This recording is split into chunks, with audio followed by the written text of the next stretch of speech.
Título 15 das Disposições Gerais. Capítulo 1 das Disposições Iniciais. Artigo 170. O Presidente da República, por motivo relevante de interesse público, poderá avocar e decidir qualquer assunto na esfera da administração federal. Artigo 171. A administração dos territórios federais, vinculados ao Ministério do Interior, exercer-se através de programas plurianuais, concordantes em objetivos e etapas com os planos gerais do governo federal. Artigo 172. O Poder Executivo assegurará autonomia administrativa e financeira, no grau conveniente aos serviços, institutos e estabelecimentos incumbidos da execução de atividades de pesquisa ou ensino ou de caráter industrial, comercial ou agrícola, que por suas peculiaridades de organização e funcionamento, exijam um tratamento diverso do aplicável aos demais órgãos da administração direta, observada sempre a supervisão ministerial. Parágrafo 1º. Os órgãos a que se refere este artigo terão a denominação genérica de órgãos autônomos. Parágrafo 2º. Nos casos de concessão de autonomia financeira, fica o Poder Executivo autorizado a instituir fundos especiais de natureza contábil, a cujo crédito se levarão todos os recursos vinculados às atividades do órgão autônomo, orçamentários e extra-orçamentários, inclusive a receita própria. Artigo 173. Os atos de provimento de cargos públicos ou que determinarem sua vacância, assim como os referentes a pensões, aposentadorias e reformas, serão assinados pelo Presidente da República ou, mediante delegação deste, pelos ministros de Estado, conforme se dispuser em regulamento.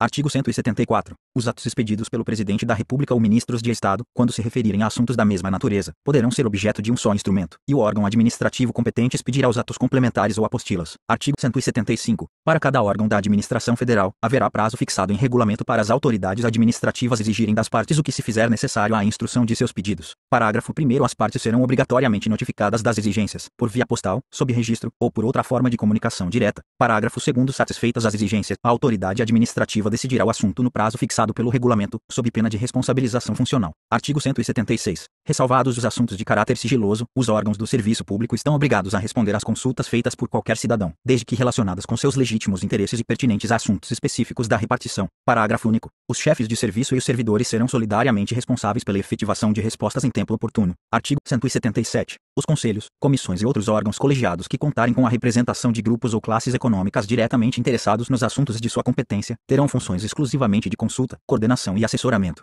sempre que aquela representação corresponda a um número de votos superior a 1/3 do total. Parágrafo único. Excetuam-se do disposto neste artigo os órgãos incumbidos do julgamento de litígios fiscais e os legalmente competentes para exercer atribuições normativas e decisórias relacionadas com os impostos de importação e exportação, e medidas cambiais correlatas. Artigo 178. As autarquias, as empresas públicas e as sociedades de economia mista, integrantes da administração federal indireta, bem assim as fundações criadas pela União ou mantidas com recursos federais, sob supervisão ministerial, e as demais sociedades sob o controle direto ou indireto da União, que acusem a ocorrência de prejuízos, estejam inativas, desenvolvam atividades já atendidas satisfatoriamente pela iniciativa privada ou não previstas no objeto social, poderão ser dissolvidas ou incorporadas a outras entidades, a critério e por ato do Poder Executivo, resguardados os direitos assegurados aos eventuais acionistas minoritários nas leis e atos constitutivos de cada entidade. Artigo 179. Observado o disposto no artigo 13 da Lei 4.320, de 1964, o Ministério do Planejamento e Coordenação Geral atualizará, sempre que se fizer necessário, o esquema de discriminação ou especificação dos elementos da despesa orçamentária. Artigo 180. As atribuições previstas nos artigos 111 a 113 da Lei nº 4.320, de 1964, passam para a competência do Ministério do Planejamento e Coordenação Geral. Artigo 181. Para os fins do título 13 desta lei, poderá o Poder Executivo, inciso 1, alterar a denominação de cargos em comissão. 2. Reclassificar cargos em comissão, respeitada a tabela de símbolos em vigor.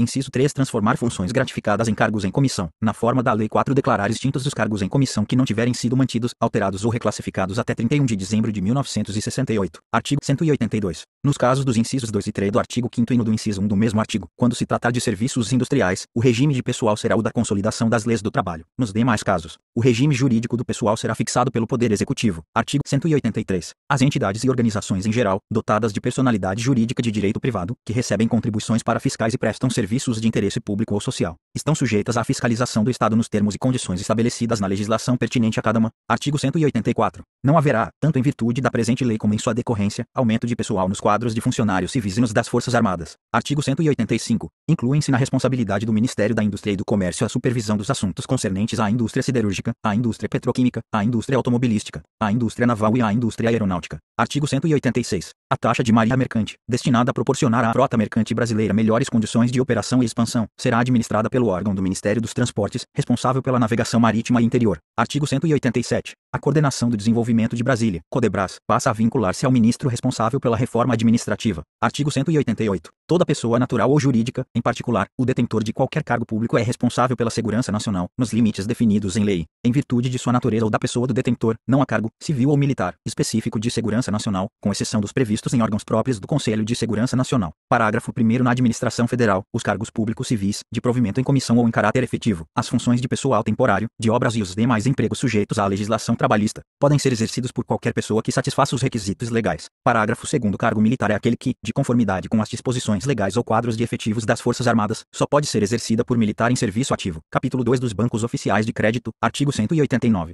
Sem prejuízo de sua subordinação técnica à autoridade monetária nacional, os estabelecimentos oficiais de crédito manterão a seguinte vinculação: inciso 1, Ministério da Fazenda, Banco Central da República, Banco do Brasil, Caixas Econômicas Federais. 2, Ministério da Agricultura, Banco Nacional do Crédito Cooperativo. Inciso 3, Ministério do Interior, Banco de Crédito da Amazônia, Banco do Nordeste do Brasil, Banco Nacional da Habitação. 4, Ministério do Planejamento e Coordenação Geral, Banco Nacional do Desenvolvimento Econômico. Capítulo 3 da Pesquisa Econômico-Social Aplicada e do Financiamento de Projetos, artigo 190. É o Poder Executivo autorizado a instituir, sob a forma de fundação, o Instituto de Pesquisa Econômica Aplicada, IPEA, com a finalidade de auxiliar o Ministro de Estado da Economia, Fazenda e Planejamento na elaboração e no acompanhamento da política econômica e promover atividade de pesquisa econômica aplicada nas áreas fiscal, financeira, externa e de desenvolvimento setorial. Parágrafo único. O Instituto vincular-se ao Ministério da Economia, Fazenda e Planejamento. Artigo 191. Fica o Ministério do Planejamento e Coordenação Geral autorizado, se o governo julgar conveniente, a incorporar as funções de financiamento de estudo e elaboração de projetos e de programas do desenvolvimento econômico, presentemente afetos ao Fundo de Financiamento de Estudos e Projetos, FINEP, criado pelo Decreto número 55.820, de 1965, constituindo para esse fim uma empresa pública, cujos estatutos serão aprovados por decreto, e que exercerá todas as atividades correlatadas de financiamento de projetos e programas e de prestação de assistência técnica essenciais ao planejamento econômico e social, podendo receber doações e contribuições e contrair empréstimos de fontes internas e externas. Capítulo 4 dos Serviços Gerais, artigo 192, revogado, artigo 193, revogado, artigo 194, revogado, artigo 195, revogado, artigo 196, revogado, artigo 197, revogado,